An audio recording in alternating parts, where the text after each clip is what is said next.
Hey guys, so I am your fan, Sleepy Celestial. I'm here to talk about day 8 and day 9 of the World Championships that just went down. And then Sunday was the last day of the World Championships. Now, we have so much to talk about and so much to discuss. I am just so happy to cover track and field with you guys. It's been such a long week for the past 10 days. We've been literally seeing some great moments from the World Championships. I'm just so proud to be a track athlete, commentator, YouTuber.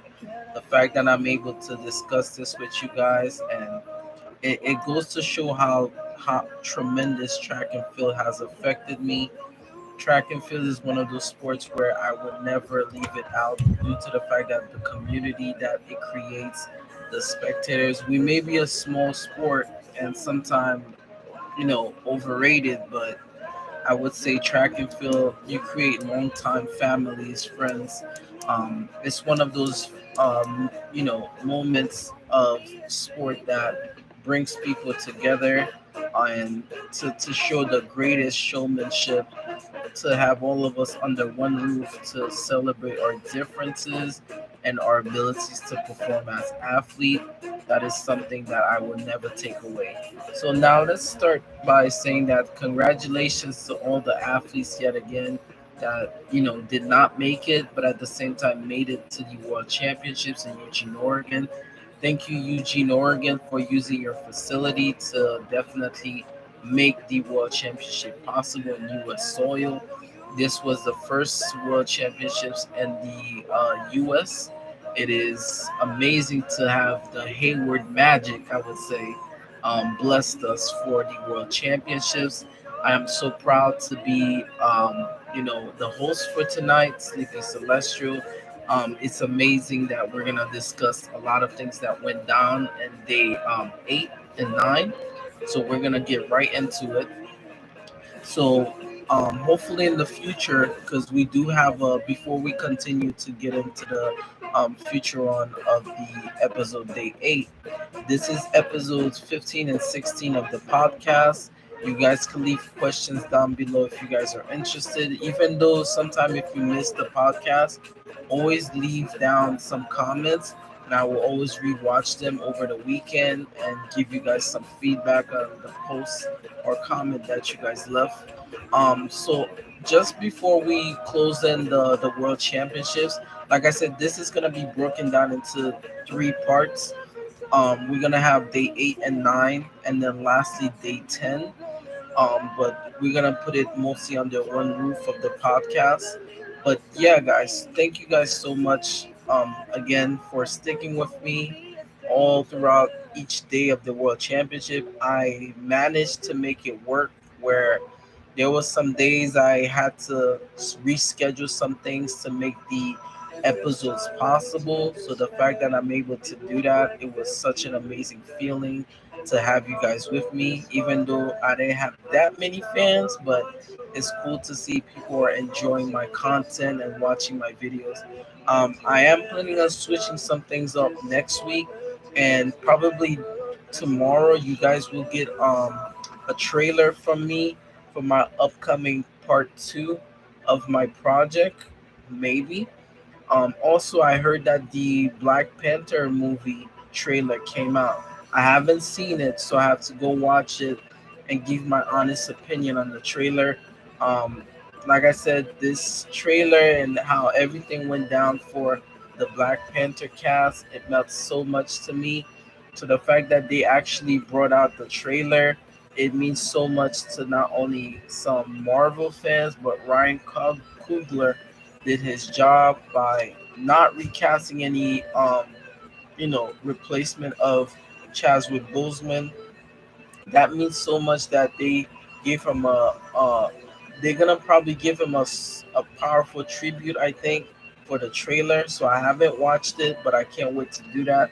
But now let's get into the World Championship. So like I said, we're gonna look at the schedules that we had before. So let me look at my notes because I did take a lot of notes. So yeah, so for the morning session, we had the women's 35 kilometers race walk. Now I'm not sure who won, but I know that this was the final, and hopefully top three people, gets medals for the day 8 kilometers. So we're gonna look upon that as well. So I'm just gonna read all the sessions that was for day 8. So like I said, day 8 morning session was the 35 kilometer race walk, and then followed by the afternoon session. We had the pole vault qualification rounds for the men's. Then we had the 4x1 heats for the women's and men's for the 4x1's men. So we had them back to back on top of each other. Then we had the women's javelins final, then followed by the 800 women's 800 semifinal. Then lastly, we have the 400 meters men and women's final. And then lastly, we had the 400 hurdles for the women's and I think men's as well. Now, if I didn't cover the men's 400 hurdles, let me just give a brief tales on it. I just appreciate Alison dos Santos, the Brazilian. He had worked so hard from not only the 2021 Tokyo Games by winning third place because he was the bronze medals behind Ryan Benjamin and Kristen Warholm, which is the world record holder. Now, the cool thing about the men's final that I saw was that Alison dos Santos won with a sensational time of 46, I think. 46, I think it was something 46. I'm going to look at the times when I'm done to give you guys a better understanding. But definitely Christian Warmholm, he did his best even though he was still injured. Mind you, this guy hasn't lost a race since 2017. So even though he was still feeling hurt, he was going out like a bullet in the first 50 half of the 400 hurdles. It was crazy, and the fact that Ryan Benjamin managed to hold off um, Christian Warmholm, and after skipping, I think his seventh or sixth hurdles, he kind of stumbled a little bit, but still managed to finish in seven, which is insane. Because even though he was feeling so much pain, he still managed to run a good race. But he came in seventh place, the world record holder. Now Ryan Benjamin came in second place with a big ups to him, and as well as you have the Alison dos Santos, which is an amazing athlete. He was currently I think the third fastest. Now he's almost like closer to one of the fastest people running right now. And the fact that I predicted that he was gonna win because from what I've seen he has done last year and what he was doing in the upcoming leading up to the world championships, it goes to show that how great he is as an athlete. And also that doesn't take away from Bry Benjamin, what he has done as well for the US team by winning a silver medal. I think his the third place person was an American as well. So I think it was Ryan Krausler. No, not Ryan Krausler. I gotta find his name out, but he did very good as well. I think he was a youngster too. Like it was pretty amazing. It was pretty amazing to see all that and to see all the Americans win some of their favorite individual events. It meant so much. So congratulations to Alison dos Santos. If I didn't cover that in I think day 7, I'm gonna cover it a little bit now. And then congratulations to Ryan Benjamin for winning the silver medal. Like he truly deserved it from everything that he has went through, having COVID, having all these different issues just to get back into the podium to win a medal. It means so much to him, and I think it means so much to us as fans to see athletes what they go through just to get into world championship level shape. It's no joke. I always say that people have to come support the athletes when they. There was actually before I continue further on and start giving you guys more detail. I was watching something today. It was by Asafa Powell. If you don't know him, he was the king of the sub tens when it comes to 100 meters. He was a world record holder before Usain Bolt. Like he is one of those Godfather athletes that opened the door for sub 10 barrier for Jamaica. Like I follow his channel on YouTube, and he was literally discussing something, and that kind of surprised me. Like the title of the video that he was watching, he basically saying that no matter how good you are, especially in Jamaica, that the people put so much expectation for the athletes is that if a new athlete comes in, it's like they already start telling the other athletes they're already old, or like their old news is just like music. But he was saying that people don't understand the amount of energy, what at stake for athletes. Like he was explaining the experience that he had to deal with. That there was like a couple of championships that his shoulders, like the meat that holds the like sticks on the shoulder, came right off, and he was basically running with one hand, basically. And it goes to show like people think it's a joke to see athletes running back to back and not really doing what they're supposed to do when it comes to certain meet. You gotta understand the athletes are tired by the end of certain meets, especially if running Olympics, World Championships, and then coming back. Like the athletes do not take a break, guys. Like I really wanna put hammer this home because some athletes they don't have time to relax because when they come home, because he was mentioning that when he comes home, he still have to pay bills and all these things. It goes to show like they have a responsibility on and off the track.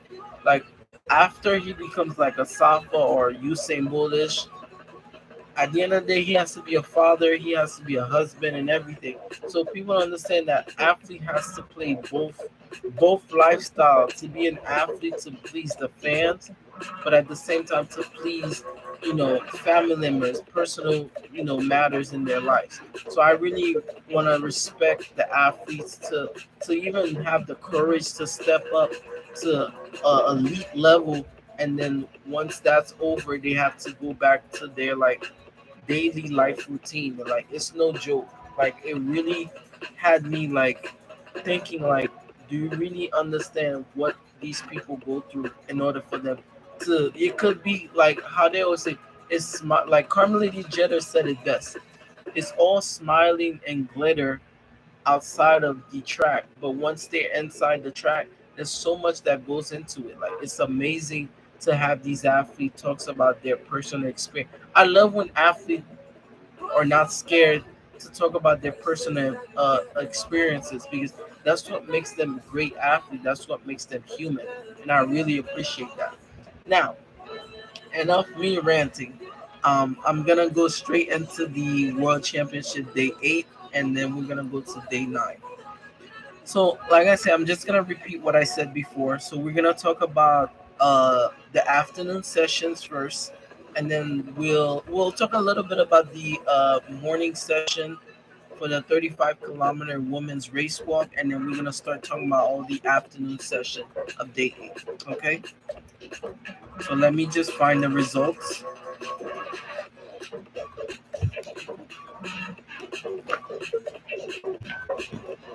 Okay, so these are the results of day 8 of the World Championships.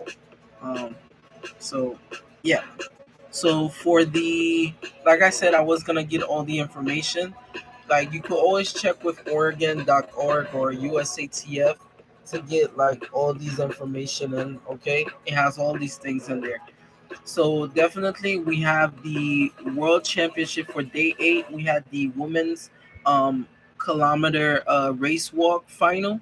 So we had Cambriel Garcia Leon from Peru, who won the first place medal for the um, 35-kilometer race walk. In second place, she is from Kimberly Garcia is from Peru. She ran in 2 minute and 39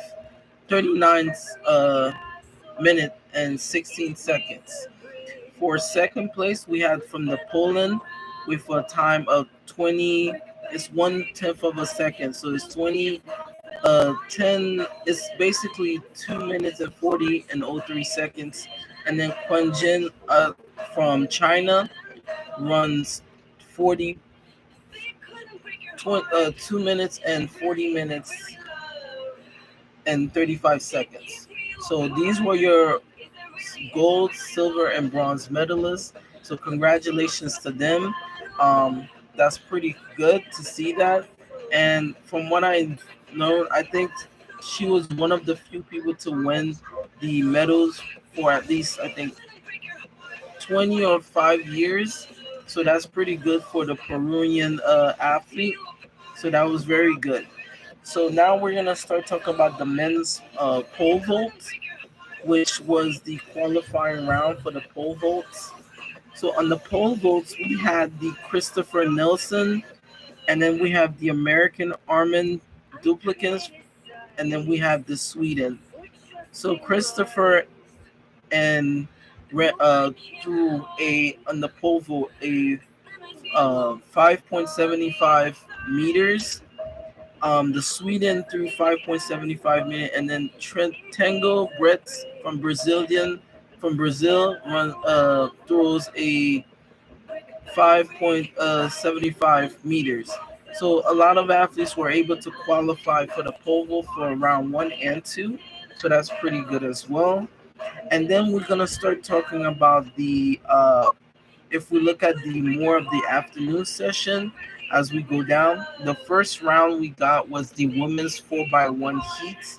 So we had for the heat, we had for the story was Kimber and Nelson, Gina Prandini helped the 4x team head to the final. So we seen Prandini before to the finals, but we also saw her in the semifinal.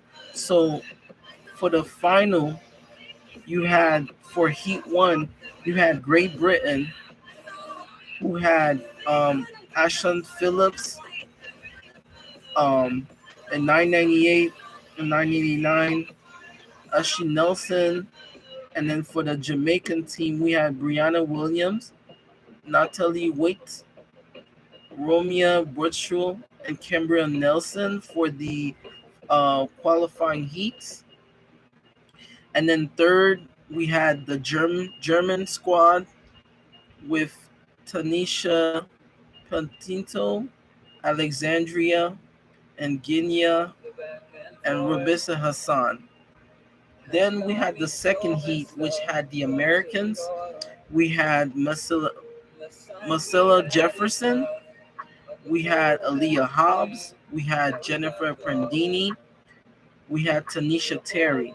So the U.S. ran slightly the same order that they had, but the only difference they had is they put Abby Steiner for the final, I think. So the U.S. qualified with a time of 41:56 in the qualifying rounds, and they had, like I said, Melissa Jefferson ran a 11:44 for the first leg. For second leg, we had Aaliyah Hobbs with a 9.91. Gina Prandini ran a third leg with a 10.36, and then Tanisha Terry runs 9.85. So out of everyone in the leg, you have Aaliyah Hobbs and TT Terry running the fastest two legs. So that was very good. Then we have from Spain, they ran a 42.61. From Nigeria, they ran a 42.68 to qualify in the heats for the final. We had Italy and then Switzerland. So that was pretty good to see that from their part, to see how fast they were going. So that was a very big ups to them. So that was pretty cool. So for second, then we followed by the next qualifying round, which was in the men's side. We had the United States, the men's side. They ran a to qualify for the final. You had Marvin Bracy, who surged to the lead in the men's 4x1 heats. You have Christian Coleman. He ran a 10:31. You had Noah Lyles, who ran a 9:26. And then we have Ajay Hall with a 9:26. And then you have Marvin Bracy, who ran a 9.4. So the U.S. team coming in the qualifying round as the fastest qualifying for the relay 4x1, followed by the Great Britain squad, which it has Adam Jamili, Zarhil Hughes, Nathaniel Mitchell, Blake. We had Reese Prescott. So Adam Jamili ran a 10.65. You had Zarhil Hughes ran a 9.13. You had Nathaniel Blake with ran a 9.44. And then lastly, we had Reese Prescott who ran a 9.27. Then we had the Ghanaian Ghana's team with a 38.58. We had Sean Escoff who ran a 9.98. We had 9.99 Joseph a groove, and then we had Joseph Paul Ahmed, which ran. So all the team were qualified for the first heat, right? Every top three goes into the heats or top two, and then the last second qualifying round we had the Frenchmen, who so out of everyone, these were the teams that went through for the qualifying rounds. And then we had the Canadians, and then we had the South Africans, we had the Jamaicans with a 38. Now the Jamaicans also holds the world record for the 4x1. So it was set by I think in 2012 the Jamaicans set the world record. It was crazy because the counterpart to that was the women's who held the 40.82 for the American, whereas the Jamaican men's side broke the world record for the 4x1. So after all that went down, we also had the Canadians who had the time of 38:10 with Aaron Brown, which ran a 10.51. Jameer Blake, who ran a 9.05. And then you have Brendan Rodney, and then we had Andre DeGrasse, who runs in 9.01 to qualify for the heats, the second semifinal heats. Then we had the Jamaican squad with a 38-33. Akeem Blake ran the first leg with a 10.48. We had Kamar Bailey Cole with ran a 9.22. And then we have Corey Jones, which ran a 9.62. And then Jamil Walker runs a 9.01. Then followed by we had the Jamaicans, who did that with a 38.33. And then lastly, we had the Brazilian with a 38.41, who qualified for the final for day 9. Okay, guys. So that was pretty good and that was amazing. Now let's look at the women's pole vault final. Let's see what went down. So for the women's pole vault final, the story was Kara Winger, last stand in the Vancouver Star, is the first American woman to medal in the javelins at the World Championships. So this was historic being made for the women's javelins. Kara Winger wins the first time javelin uh, final for the Americans, and she's the first woman to do that. So that's very proud of her to do that. Uh, the result she threw was a 66.91, so which is very good for that. And it was pretty good. And then Winger got a 64.05. So here was the result. So Crestline Lee Barber from Australia again got the gold. And yeah. So Crestline Lee Barber from Australia got 66.91 meters. And then for second place, we had the American who got the first medal to win the javelin. Um, Kara Wingler got 64.05, getting second place. So that's very positive for her. So congratulations to her for that. So that was really good. And then for third place, I mean, is from Japan with a 63.27.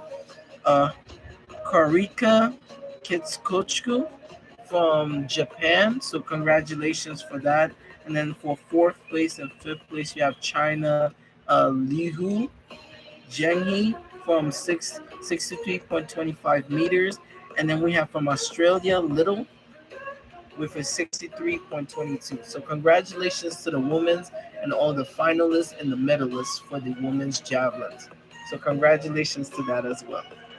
And then we started getting things are started getting more interesting when we got to the women's 800 semifinal.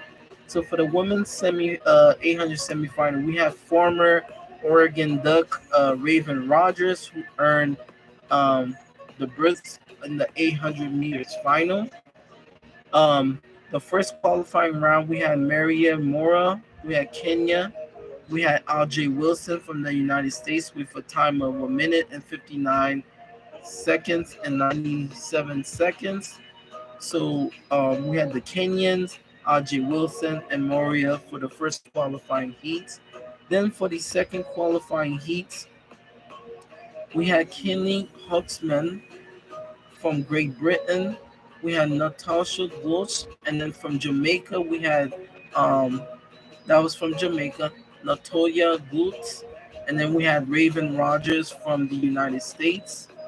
And then for the third heat, we had a Thing Mo from the United States, who's also the Olympic champion of the 800 meters. So shout out to New Jersey.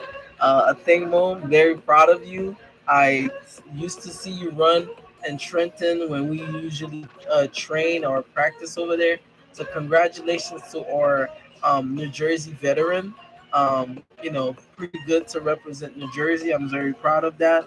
Um, a thing more runs a time of 1 minute and 58 and 12 seconds. So congratulations to her. I'm very proud of that. And then second place we have Derby Woltmans from Ethiopia. And then we have Atanya Avox from Slovakia. So that was the women's semifinal, and now heading to the final for day 9. So we're gonna cover that in a few minutes. But congratulations for all our semifinalists to head to the finals. Then we're gonna start focusing our focus to the women's 400 meters. Now that is an event that I really wanted to talk about. So as we get ready for that, just give me a break.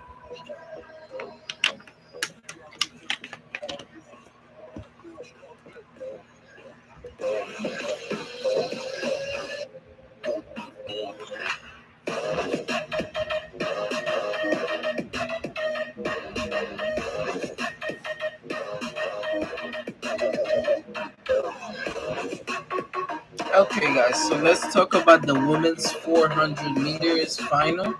Now, that is an event that I think a lot of people, because it was not crazy deep this year, running the 400. So for the 400, this was the final. We had Shauna Miller Weaver, who is the double Olympic champion in the 400. She is now considered as one of the great quarter milers of our time right now. So Shauna Miller Weaver won the 400 meters. This is actually her first 400 gold for the World Championships because she got edged out in 2019 by what's her name? Sawadi Nasser, who ran a 48:14. So to see Shauna Miller win her first gold medal, I'm very proud of her. Um, Also, the funny thing is, she did say that this is gonna be her last 400 soon. So she's winding down her I would say her years with the 400. It's not like she's retiring, but she's stepping down to the 200 meters, which she want to be more prominent in. So I'm very proud of that. So Shauna Miller, when we look at the results, the only person that was really challenging to get to her was the silver medalist at the Tokyo Games, which is Polino from the Dominican Republic. So for some reason, and I'm gonna say this, I feel as if the Dominican Republic has now gained a lot of ups when it comes to the 400 meters.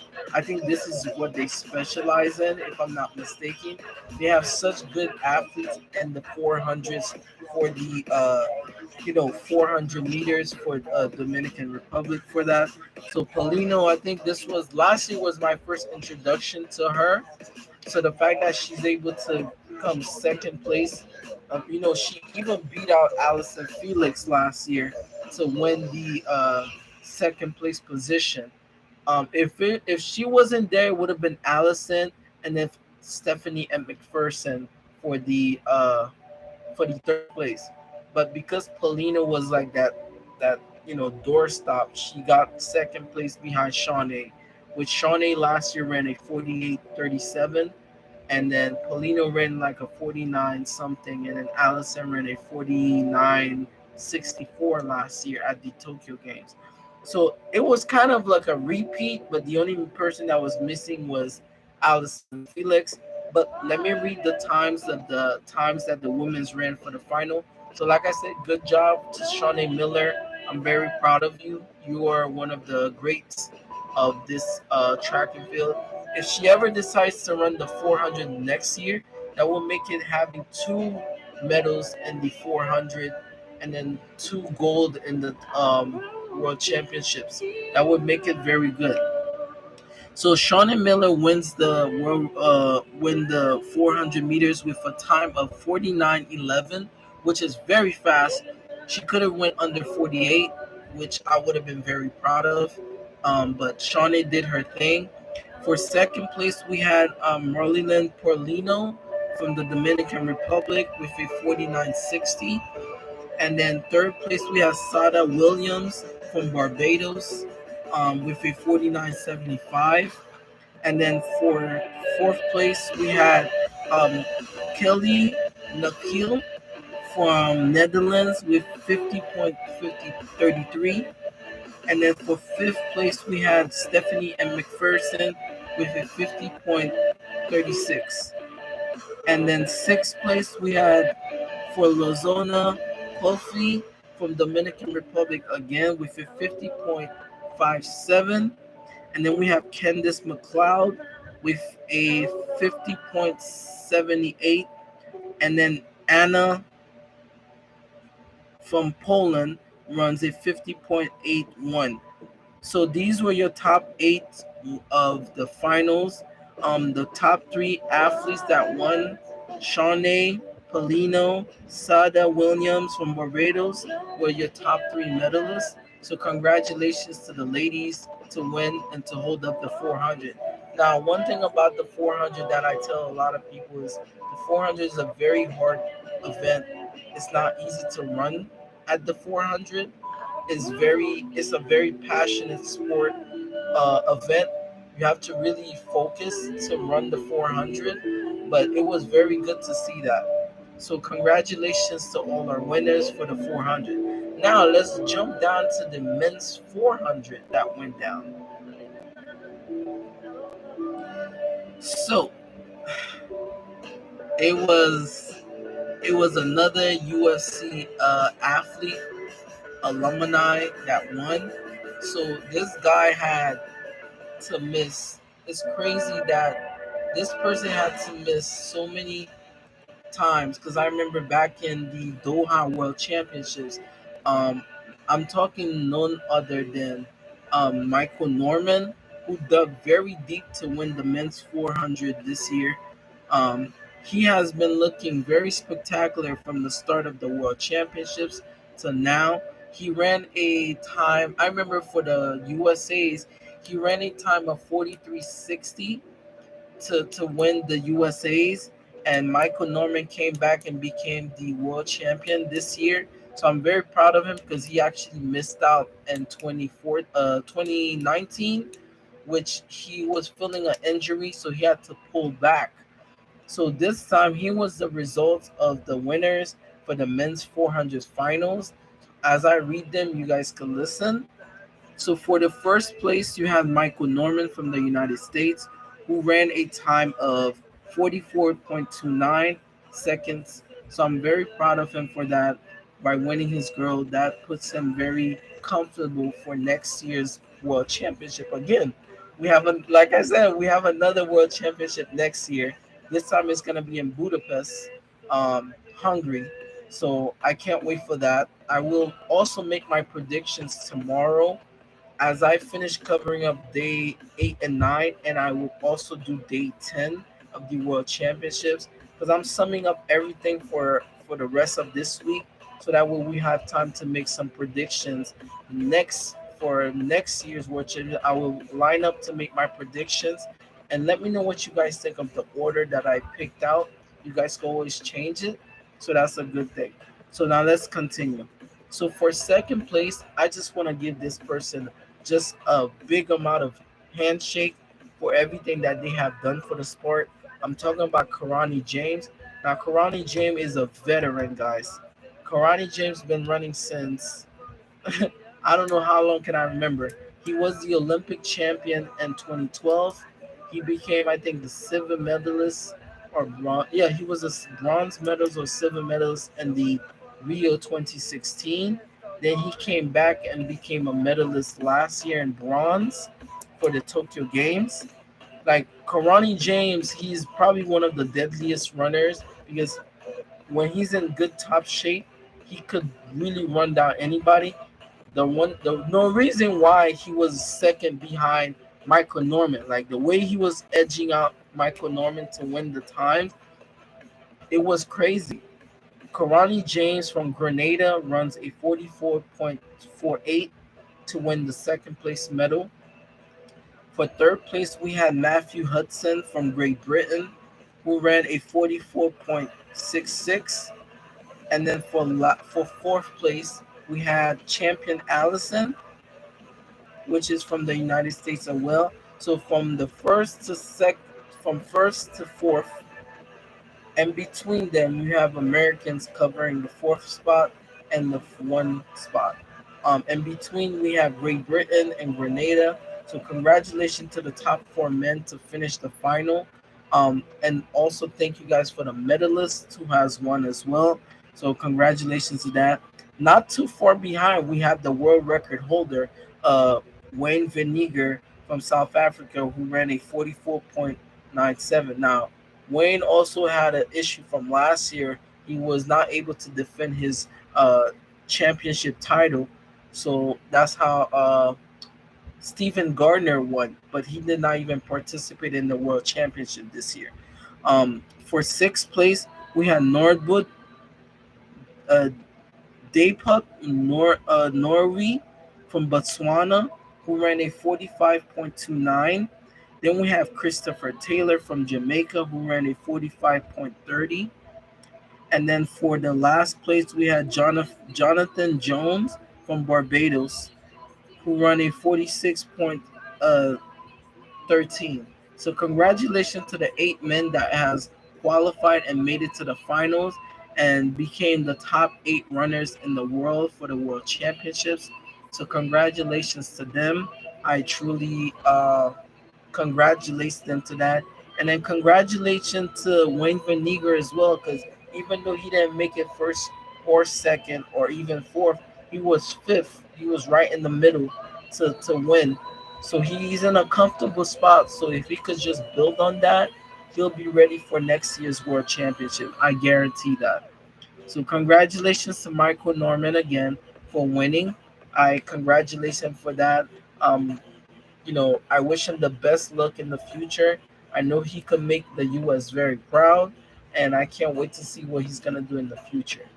Okay, now let's talk about the last event. I would say for the day, because this event was so good. I wish I was there. I just wish I was at the Eugene Hayward Field. This is gonna cover day 8, and then day. We're gonna come back and cover day 9, and then day 10. So I'm doing the videos separately. So after this podcast, you guys could tune into the next one, which will be starting at 3:15, and then we're gonna end up closing off the day 8, and then we're gonna cover day 9 as well. Okay, so now let's continue. So the last race of the day was the women's 400 hurdles, which I believe one of the biggest highlights of the World Championship this year was Cindy McLaughlin, which is one of the phenoms of the track and field right now. She is one of the hottest, um, you know, athlete that is on right now. She has done something that no other athlete has done. I think she has broke world records at least 4 occasions now since 2016. Since 2016 when she made the team, all the way up to now, Cindy McLaughlin has been making a name for herself. She not only becomes one of the few athletes to break her records not once, not twice, but 3 or 4 times now. But what she has been doing could only be compared to Flojo, and that is by far the fact. So let me explain to you what Cindy McLaughlin has did. So Cindy McLaughlin for the 400 meters final put the record so far at reach. Anybody that's coming in from college or even high school now to run the 400 hurdles have to. She is now the beacon to look upon now for any 400 hurdles. She has run a time of 50.68. Let me repeat that so you guys can hear it. She has run a time of 50.68, and she is broke her own world record not only once but twice. Followed, I always said that I have a very good appreciation by the Netherlands. I appreciate the Netherlands, especially Fenka Bol. She is one of my favorite athletes in the 400s beside Delilah and Sydney. I always see Fenka Bol always have something to prove, and she proves it so effortlessly. Ever since I saw her at some of the race at like the Diamond League, um, I think was she was at the Paris Diamond. I think she was, and the I think some other thing from Czech Republic. She was also in one of those meets as well. I always said that I'm like Thinkable is coming to get second, and I was right on the money. So I'm just so proud to be that my analyzation skills was right.